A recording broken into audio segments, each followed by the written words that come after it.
Hello friends, જય Shri Krishna. Welcome back to my channel. આજે આપણે બનાવીશું નમકપારા. નમકપારા બનાવવા માટે સૌથી પહેલાં આપણે અહીં લઈશું એક તપેલીમાં પાણી ગેસ પર મૂકી દઈશું. ત્યારબાદ એમાં નાખીશું ખાંડ, ત્યારબાદ મીઠું. જો તમે મીઠું વધારે યા તો ઓછું લઈ શકો છો, તમારા ટેસ્ટ પ્રમાણે. ગળ્યા કરવા હોય યા તો ખારા કરવા હોય તે તમે એ પ્રમાણે તમારા ટેસ્ટ પ્રમાણે નાખી શકો છો. અને સરસ રીતે મિક્સ કરી લેવાનું છે. અને થોડું નવસેકું જ પાણી ગરમ કરવાનું છે, વધારે પાણી ગરમ નથી કરવાનું. નમકપારા બનાવવા માટે મેં અહીં લીધો છે મેંદાનો લોટ. ત્યારબાદ એમાં નાખીશું અજમો, મીઠું, ત્યારબાદ નાખીશું તેલ.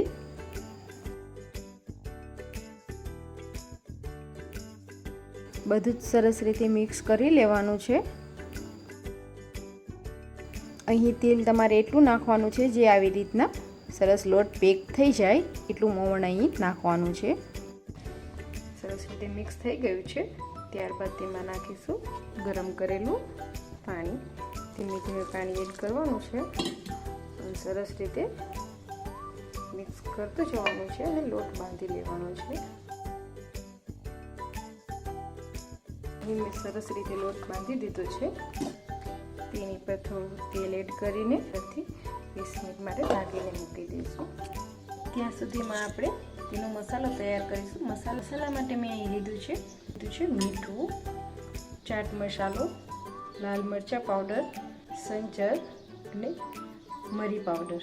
તેને આપણે સરસ રીતે મિક્સ કરી લેવાનું છે. કરવા મૂકી દઈશું. 15 મિનિટ થઈ ગઈ છે. લોટ સરસ એકદમ સોફ્ટ થઈ ગયો છે. લોટ સરસ રીતે કસડી લેવાનો છે. એના સરસ નાના નાના લુવા કરવાના છે. એક સરખા લુવા કરી લેવાના છે. એક સરખા 4 લુવા કરવાના છે. એની આપણે રોટલી બનાવવાની છે.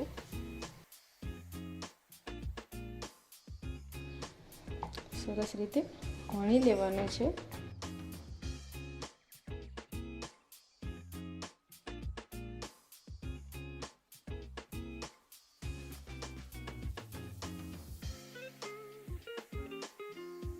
હવે બીજી રોટલી વણવાની છે.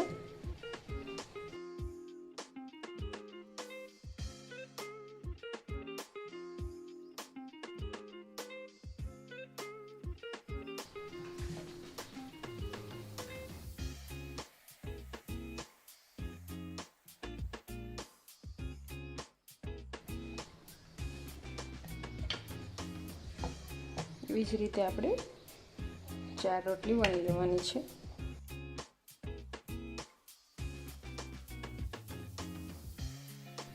અહીં મેં 4 રોટલી વણી લીધી છે. ત્યારબાદ રોટલી પર તેલ લગાવવાનું છે. ત્યારબાદ એની પર બીજી રોટલી મૂકી દેવાની છે.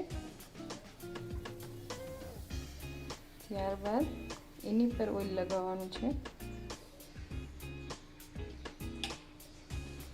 અને ત્રીજી રોટલી મૂકી દેવાની છે. ત્યારબાદ એની પર પણ ઓઇલ લગાવવાનું છે સરસ રીતે. તેવી જ રીતના ચોથી રોટલી મૂકી દેવાની છે. એને સરસ રીતે વણી લેવાની છે.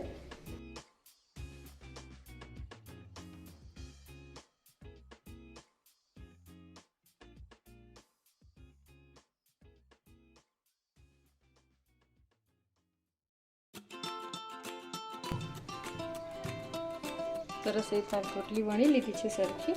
હવે એમાં કટ કરવાનું છે વચ્ચેથી.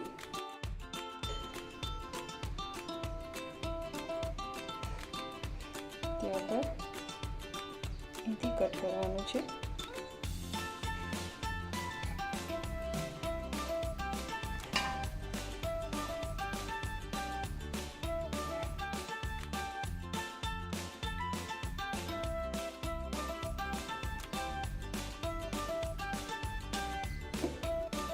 તેને આપણે વાળી લેવાના છે.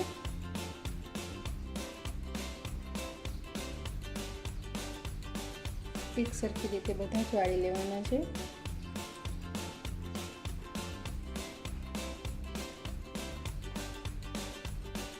ખુલી ન જાય એનું ધ્યાન રાખવાનું છે.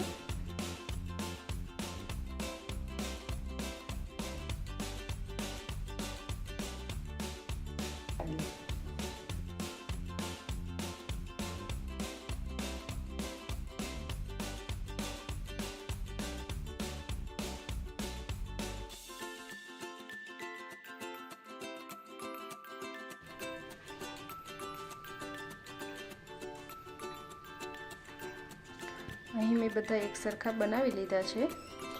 આપણું તેલ ગરમ થઈ ગયું છે. એમાં આપણે બધા તળવાના છે.